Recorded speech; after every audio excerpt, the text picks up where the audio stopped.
Muy bien, muy buenas tardes. En este nuevo video vamos a encarar el estudio de uno de los últimos grandes periodos del Apocalipsis.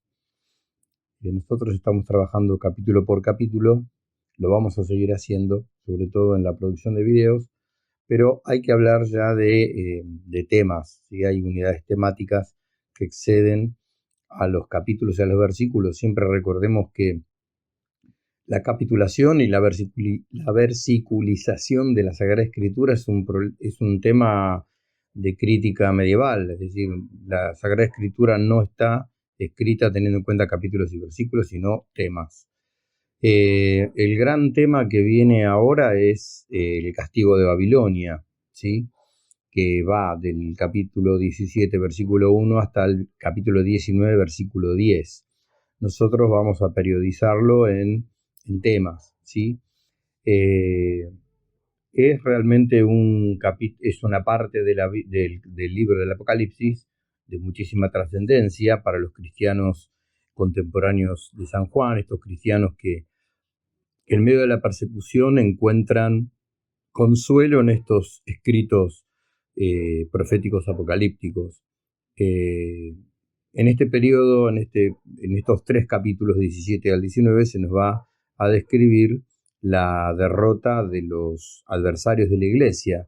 Vamos a ver primero la ruina de Roma, después la derrota y la captura de las dos bestias, y por último el encadenamiento del dragón, ya entrando en el capítulo 20.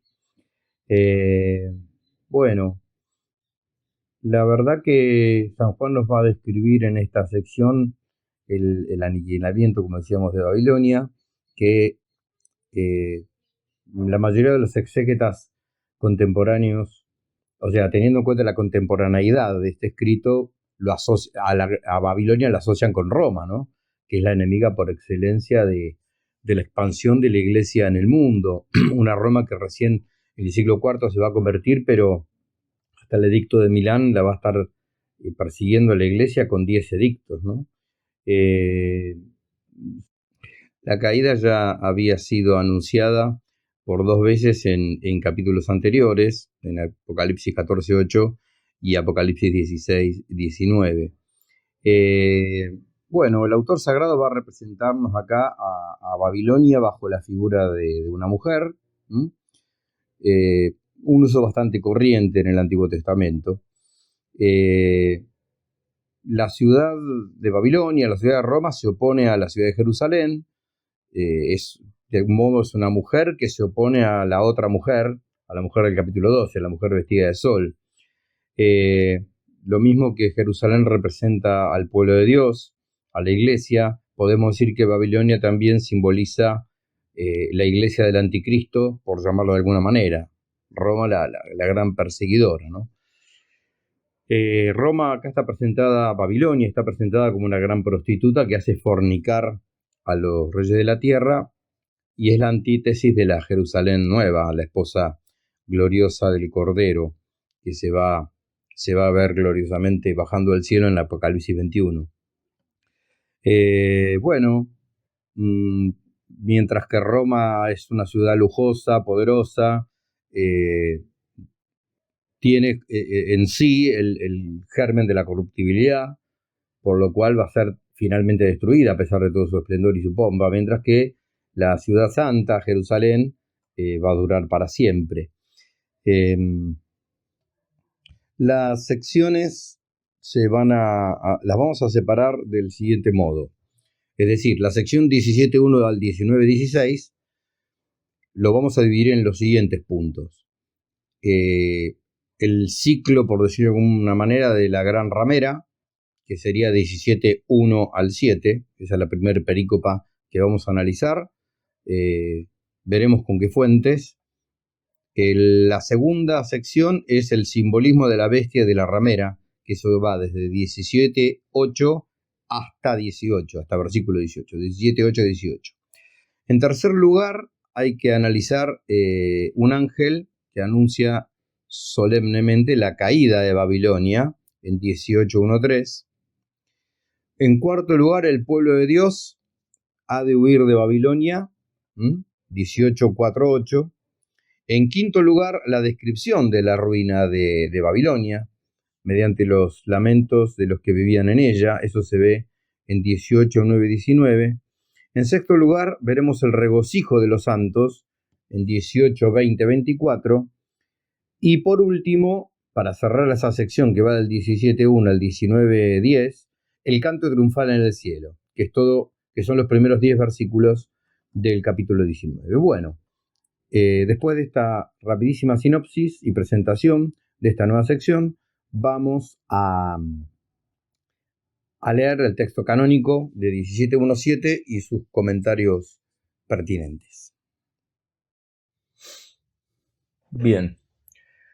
Apocalipsis 17:1-7. Vi uno de los 7 ángeles que tenían las 7 copas, y habló conmigo y me dijo: Ven, te mostraré el juicio de la gran ramera que está sentada sobre las grandes aguas, con quien han fornicado los reyes de la tierra. Y los moradores de la tierra se embriagaron con el vino de su fornicación. Llevóme en espíritu al desierto, y vi una mujer sentada sobre una bestia bermeja, llena de nombres de blasfemia, la cual tenía 7 cabezas y 10 cuernos.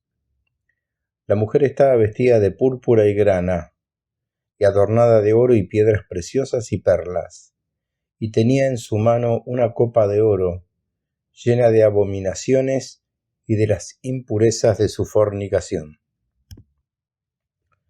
Sobre su frente llevaba escrito un nombre: Misterio, Babilonia la Grande, la madre de las rameras y de las abominaciones de la tierra. Vi a la mujer embriagada con la sangre de los mártires de Jesús, y viéndola me maravillé sobremanera. Díjome el ángel: ¿De qué te maravillas? Yo te declaré el misterio de la mujer y de la bestia que la lleva, que tiene 7 cabezas y 10 cuernos.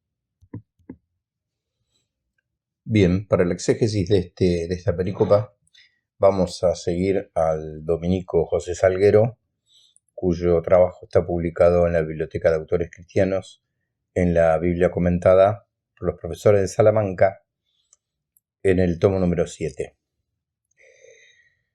La edición, si mal no recuerdo, es de 1962 o 1965.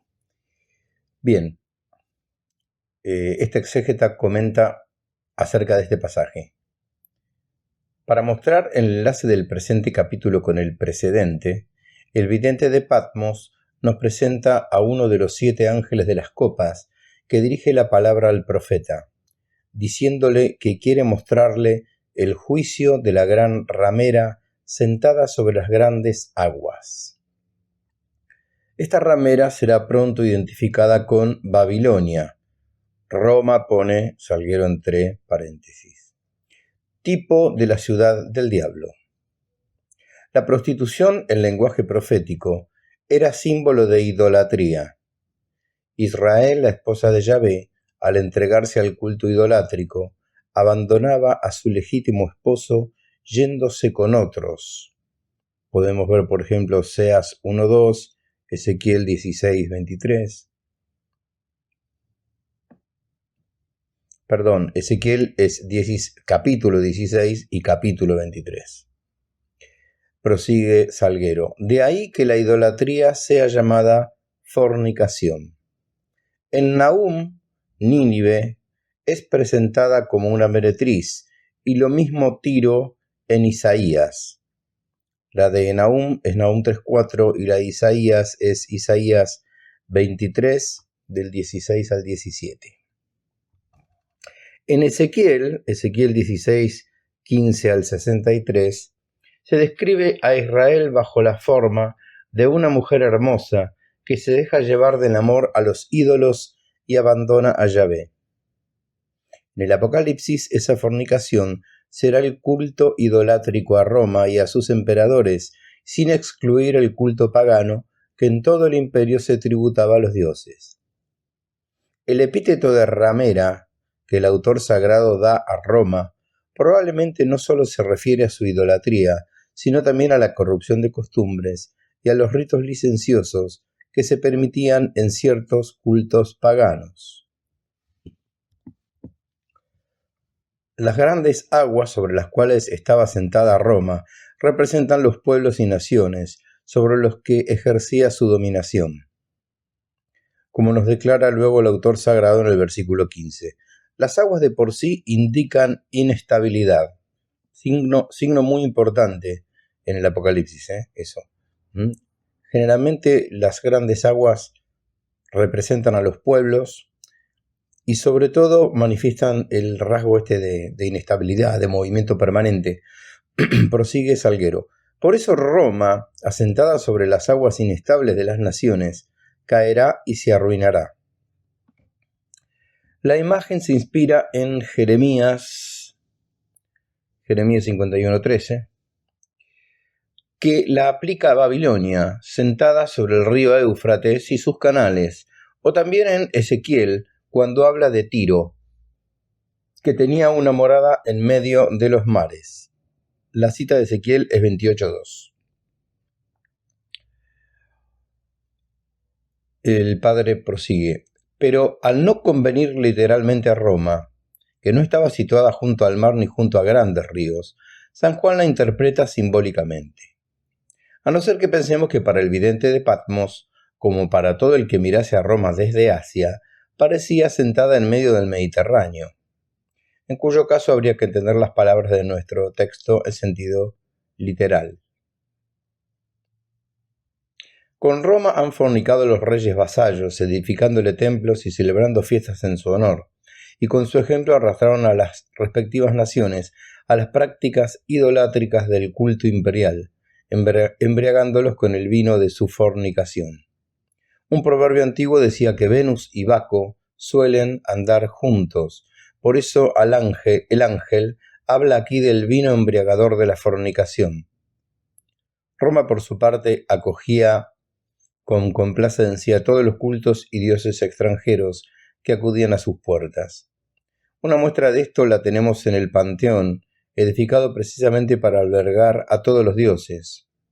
Esto explica el que San Juan considera a Roma como la gran meretriz, que con su idolatría embriagaba a todos los moradores de la tierra. El ángel lleva al vidente al desierto, como en 21:10. Será trasladado también en espíritu a un monte muy alto desde el cual puede contemplar la ciudad de Jerusalén. El desierto es por lo tanto el escenario de la visión, porque según la tradición judía el desierto era el lugar en donde habitaban los espíritus impuros y las bestias salvajes. Habría que confrontar con Isaías 34, de 9 al 15, y con Lucas 11, 24, para esto último, ¿no? Prosigue el exégeta. Otros autores, en cambio, interpretan esto en un sentido más espiritual.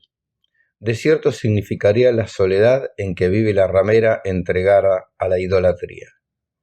Sería el desierto de la vida sin Dios, bien distinto de la soledad recogida, en donde encontró refugio la mujer de Apocalipsis 12. En este desierto el ángel le muestra a la ramera sentada sobre una bestia bermeja, o sea, de color rojo escarlata, que tiene 7 cabezas y 10 cuernos y el cuerpo cubierto de nombres de blasfemia, como manifiesta el versículo 3 y como también va a aparecer, ya apareció en Apocalipsis 13:1, el tema de los nombres, ¿no? Dice Salguero, esta descripción de la bestia corresponde a la que ya encontramos en el capítulo 13 y parece ser la misma, es decir, Roma, no obstante alguna diferencia de detalle. Salguero dice, según el versículo 8, la bestia parece identificarse con Nerón en persona, como veremos después. El color bermejo de la bestia diría relación con la pantera, que, con el tigre, es la fiera más sanguinaria. El color rojo vivo escarlata también puede aludir a la sangre de sus persecuciones, o bien podría simbolizar la púrpura imperial, la magnificencia del imperio triunfante sobre el cual cabalgaría Roma. La ramera representa por consiguiente a Roma llevada por la bestia Imperio, que parece toda cubierta de nombres de blasfemias, como en Apocalipsis 13:1. Los nombres blasfemos que cubren la bestia son los epítetos divinos tributados a los emperadores romanos y a las innumerables divinidades a las que se daba culto en el imperio.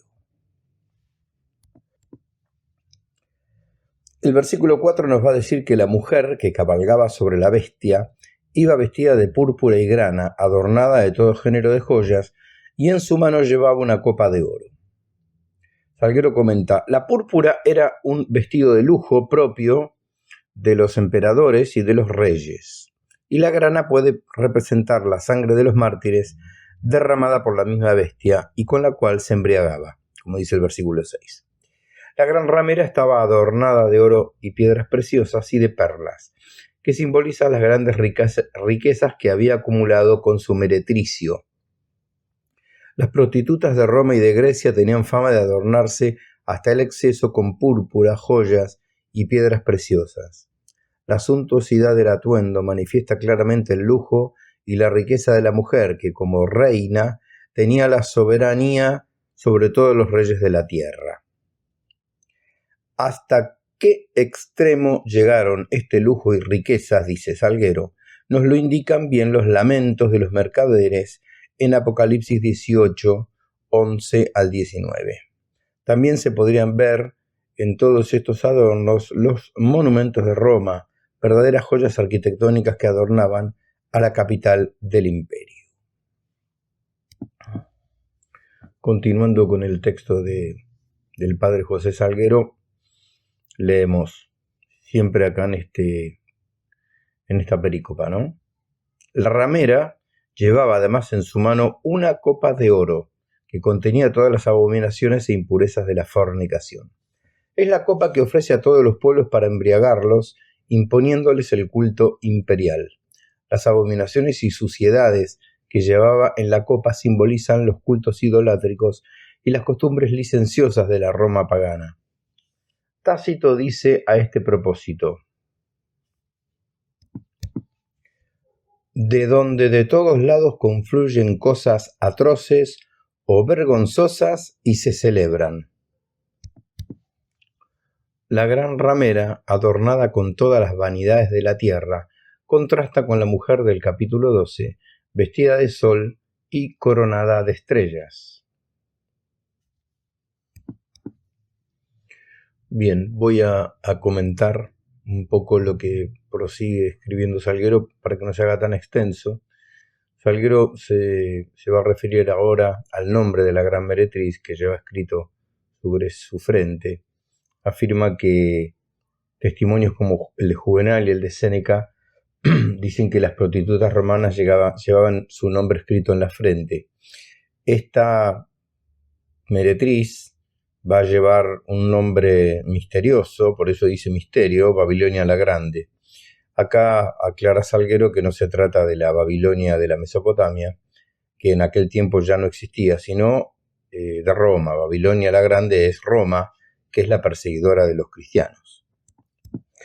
Él mismo comenta además que, igual que la Babilonia histórica, que fue opresora del pueblo judío y fue destinada por Dios a su propia destrucción, así también Roma sufrirá las consecuencias de la ira divina. Salguero apunta que cada vez que en el Apocalipsis se habla de Babilonia, se la llama Babilonia la Grande, ¿sí? Como aquí Roma, que sería la segunda Babilonia, es la madre de las abominaciones de la tierra. Las referencias donde se habla de Babilonia la Grande en el Apocalipsis las tenemos en 14:8, en 16:19 y en 18:2. Un poco más adelante, el padre Salguero siempre en esta perícopa señala, subraya la admiración que Juan tiene al ver a aquella gran reina que era Roma, y habla de un procedimiento literario típico de este género apocalíptico, que es que el protagonista se maravilla, queda sorprendido, sobre todo asombrado porque lo que ve y oye no lo entiende del todo, y aparece una figura superior, en este caso un ángel, que con mucha luz lo ayuda a entenderla. Acá dice Salguero: el ángel se detendrá principalmente en la explicación de la bestia que soporta a la mujer. Esto es explicable si se tiene en cuenta que la gran ramera es solo un instrumento de la bestia.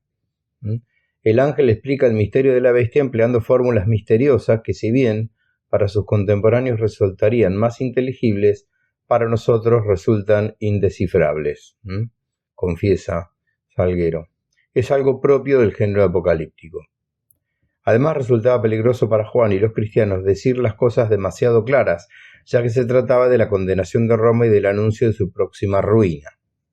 Esto ya lo habíamos encontrado pasajes atrás, que se temía que este escrito fuera, hoy diríamos, filtrado al mundo. Acuérdense que la primitiva iglesia ya tiene espionaje, tiene pseudonimias, tiene falsos escritos, esos son pseudonimias, tiene infiltrados, tiene, como dice el apóstol San Juan en la primera carta, algunos de nosotros salieron de nosotros pero no eran de los nuestros. Hay una traición, ya el demonio trabaja tanto afuera como adentro. Muy bien. Con este comentario entonces vamos a dar por terminada esta primera exégesis de la perícopa 17:1-7 y vamos a seguir con el versículo 8 en adelante, siempre en el capítulo 17 del libro del Apocalipsis.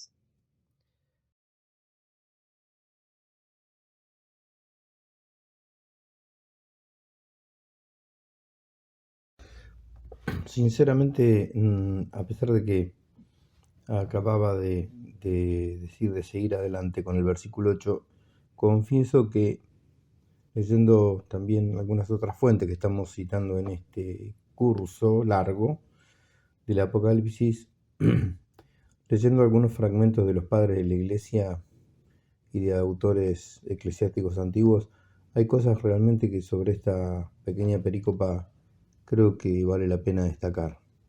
Así que hacemos una especie de paréntesis excursivo para aclarar algunas cosas, para enriquecer con algunos comentarios, ¿no? Por ejemplo, Andrés de Cesarea, en su comentario al Apocalipsis 17, dice que,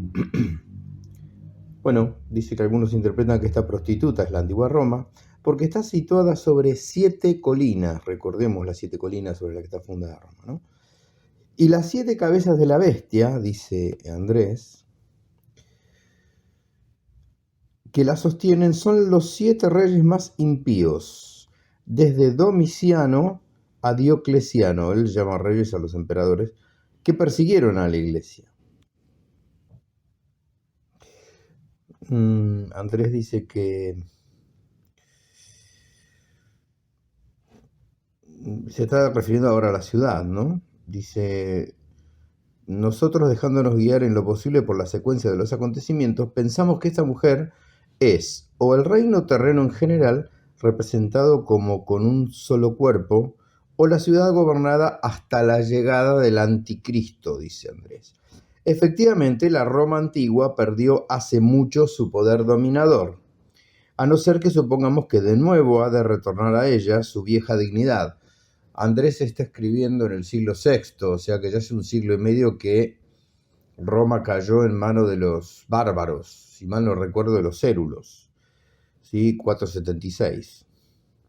Sin embargo, dice Andrés, aún concediéndole esto, es decir, que la plenitud volviera a Roma para la era del anticristo, la que tiene poder hoy será previamente destruida. Pues dice el Apocalipsis: la mujer que has visto es la gran ciudad, la que tiene la soberanía sobre los reyes de la tierra. Bueno, primer comentario que nos resultó rescatable en esta perícopa. Otra cosa que me resultó llamativa en algunos autores antiguos es el tema de la palabra Babilonia. En Ecumenio viene comentando en su comentario sobre el Apocalipsis, dice, que a la mujer la llama Babilonia, el Espíritu Santo, dice, por la dispersión de los pueblos, ¿sí? Acordémonos del exilio del pueblo de Israel a Babilonia. Después habría que ver bien la cita. Tal vez esté en Isaías 21 eso. Por un lado eso, ¿no? Perdón, no, yo dije Ecumenio y me equivoqué. Victorino de Petó. Victorino de Petó en el comentario al Apocalipsis 17 hace referencia a Babilonia referida a la dispersión de los pueblos. Y hay otro autor que es, ya les comento, Primacio. Primacio relaciona a Babilonia con la confusión. Babilonia tiene la raíz de Babel. Babel es aquella construcción humana que desde la soberbia quiso alcanzar por sus propios medios el cielo, y Dios la confundió con las lenguas. O sea, Babilonia como signo de dispersión de pueblos, y a su vez Babilonia como signo de confusión. Voy a ir al fragmento para que suene contextualizado de Primacio. En el comentario al Apocalipsis viene diciendo, está hablando de la mujer, ¿no? Se dice que está sentada sobre una bestia porque de ella sale el fasto de la presunción.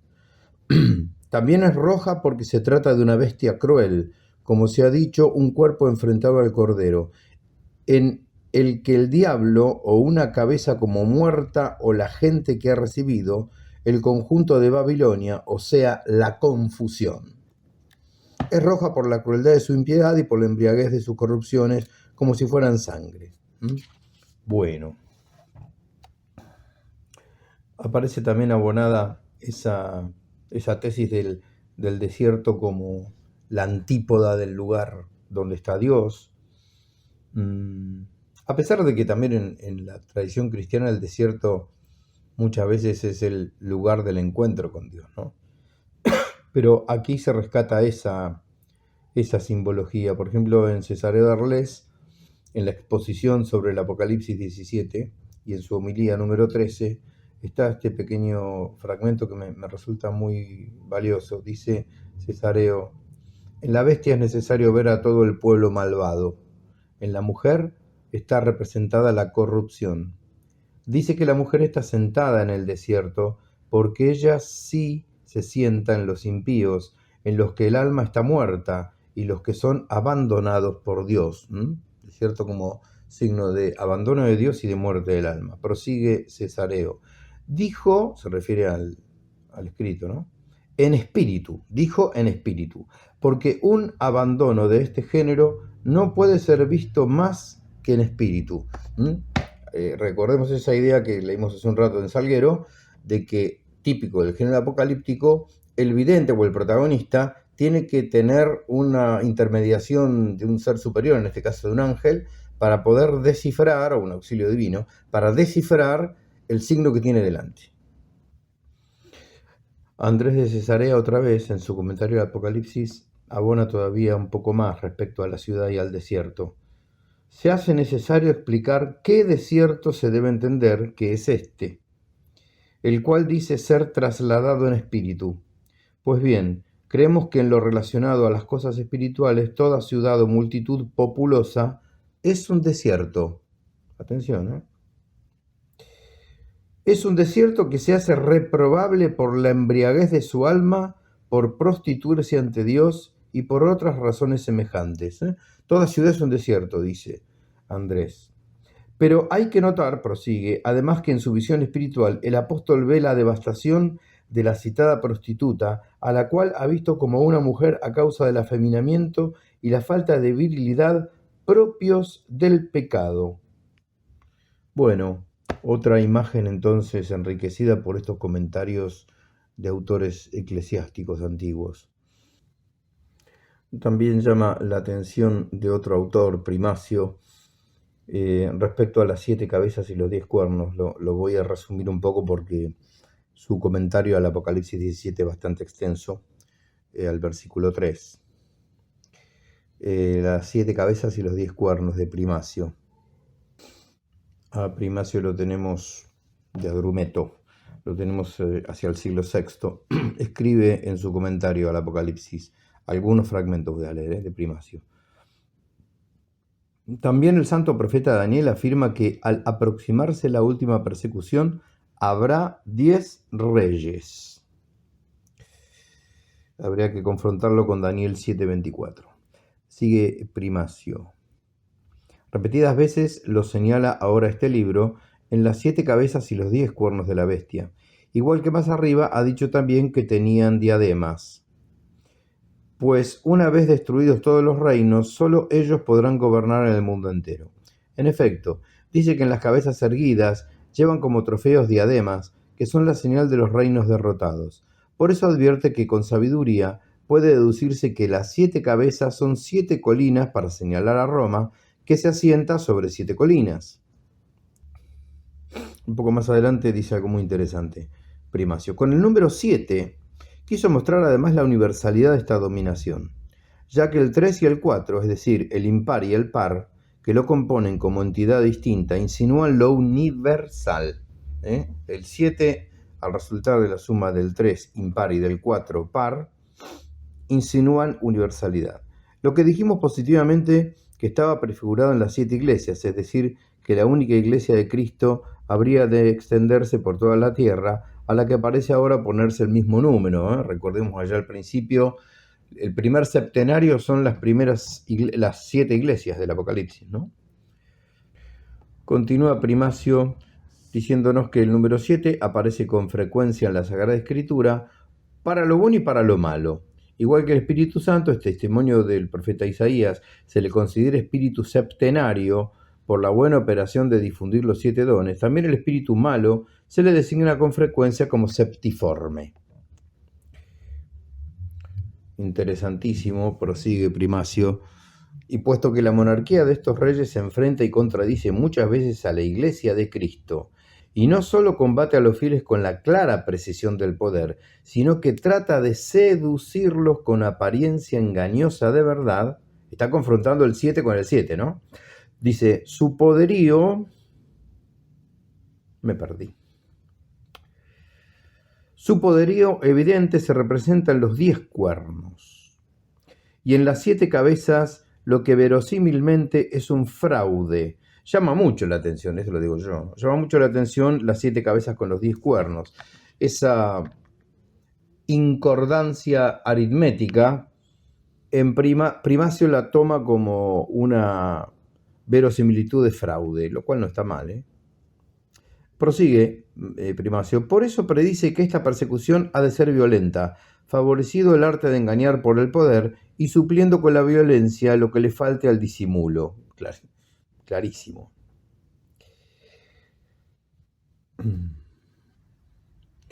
Bueno, bien, estas citas últimas las estamos sacando del tomo número 12 de la Biblia comentada por los padres de la Iglesia, de la editorial Ciudad Nueva. Recomendamos esta bibliografía consultarla porque en este curso lo único que estamos haciendo es tomar extractos de la vastísima exégesis bimilenaria que tiene este magnífico último libro canónico de la Sagrada Escritura. Bueno, vamos a terminar entonces este pretendido breve y no tan breve excursus sobre la pericopa 17:1-7. Bueno, y para proseguir con el análisis de este capítulo 17 del libro del Apocalipsis de San Juan, leamos el texto canónico de 17:8-18. La bestia que has visto era, pero ya no es, y está a punto de subir del abismo y camina a la perdición. Y se maravillarán los moradores de la tierra, cuyo nombre no está escrito en el libro de la vida desde la creación del mundo, viendo la bestia porque era y no es, y reaparecerá. Aquí está el sentido que encierra la sabiduría. Las 7 cabezas son 7 montañas sobre las cuales está sentada la mujer, y son 7 reyes, de los cuales 5 cayeron. El uno existe y el otro no ha llegado todavía. Pero cuando venga, permanecerá poco tiempo. La bestia que era y ya no es también un octavo, que es de los 7 y camina a la perdición. Los 10 cuernos que ves son 10 reyes, los cuales no han recibido aún la realeza, pero con la bestia recibirán la autoridad de reyes por 1 hora. Estos tienen el solo pensamiento de prestar a la bestia su poder y su autoridad. Pelearán con el Cordero, y el Cordero los vencerá, porque es el Señor de señores y Rey de reyes, y también los que están con él, llamados y escogidos y fieles. Me dijo: las aguas que ves, sobre las cuales está sentada la ramera, son los pueblos, las muchedumbres, las naciones y las lenguas. Los 10 cuernos que ves, igual que la bestia, aborrecerán a la ramera y la dejarán desolada y desnuda, y comerán sus carnes y la quemarán al fuego. Porque Dios puso en su corazón ejecutar su designio, un solo designio, y dar a la bestia la soberanía sobre ella, hasta que se cumplan las palabras de Dios. La mujer que has visto es aquella ciudad grande que tiene la soberanía sobre todos los reyes de la tierra. Bueno, retomamos entonces el comentario del padre José Salguero, dominico, respecto a esta pericopa. Bueno, ese versículo 8 no carece de oscuridad. Veremos la posibilidad de que se explique por estos exegetas que nos vienen acompañando. Esta bestia que era, ya no es y está a punto de subir del abismo, ¿no? Salguero dice: la reaparición de la bestia que sube del abismo, o Sheol, es una especie de resurrección que maravillará a los moradores de la tierra, cuyo nombre no está escrito en el libro de la vida desde la creación del mundo, como dice el versículo 8. Los moradores de la tierra designan aquí, como en general en todo el Apocalipsis, a los enemigos de Dios y de su iglesia. Son los que adoraron a la bestia y, como idólatras, su nombre no está escrito en el libro de la vida. Según el lenguaje de la Escritura, Dios tiene su libro, en el cual están escritos los que Él tiene destinados para la vida. Así se trata del libro de los predestinados, donde se hayan escrito los nombres de los que están predestinados para la vida eterna. O sea que acá los moradores de la tierra serían como el mundo. En San Juan el mundo muchas veces es, no el mundo así sin más, todos los seres humanos, sino se refiere al mundo con aquello que refracta y rechaza a Cristo y a su evangelio. Por aquello de: yo no soy del mundo, mis discípulos no son del mundo, ¿no? Como los discursos de los últimos capítulos de San Juan. Bueno, la misma literalidad de esta pericopa cimenta y aclara un montón de simbologías que habíamos tratado en el comentario de la exégesis anterior, respecto a los cuernos y a las cabezas. Vamos a parafrasear un poquitito a nuestro exégeta. Dice: pero las 7 cabezas designan además a 7 reyes o emperadores, a los cuales se añade un octavo que se identifica con la bestia, que era y ya no es. Por lo que se refiere a estos 7 reyes que encarnan el poder romano, conviene notar que el número de 7 en el lenguaje bíblico se toma como frecuencia no en sentido aritmético como suma de 7 unidades, sino simbólico, como expresión de una totalidad perfecta. Esto conviene tenerlo en cuenta porque tal vez nuestro autor tome aquí el 7 en tal sentido. Un poco más adelante escribe nuestro autor: explicado el significado de las 7 cabezas, pasa San Juan a dar la explicación de los 10 cuernos de la bestia.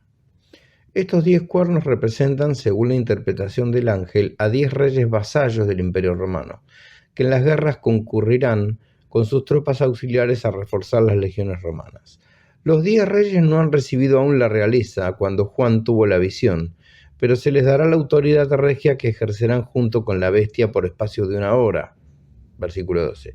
Es decir, por un breve periodo de tiempo.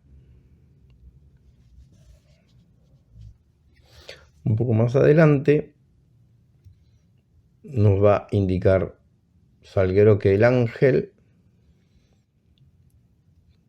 después de haber hablado del simbolismo de la bestia, comienza a explicar el significado de la gran ramera. Las aguas sobre las cuales estaba sentada la ramera representan la muchedumbre de los pueblos, naciones y lenguas, versículo 15, que forman el Imperio Romano. El mayor peligro para Roma residía en ese conglomerado de pueblos sobre los que se asentaba su poder imperial. Roma los dominaba imperfectamente y era de prever que un día se rebelarían contra ella y la arruinaran. Por eso el ángel dice a Juan que de la muchedumbre de pueblos dominados por Roma surgirán 10 reyes, representados por los 10 cuernos que habían de acabar con ella. El Cordero vencerá a la ramera y a los 10 reyes, como ya se dijo en el versículo 14. Pero para obtener esta victoria se servirá de sus mismos enemigos. La bestia sobre la cual cabalga la ramera aborrecerá a la ramera, y se unirá a los 10 reyes para combatir contra la ramera y destruirla. Por consiguiente serán los mismos partidarios de la meretriz, dice Salguero, los que se convertirán en sus destructores.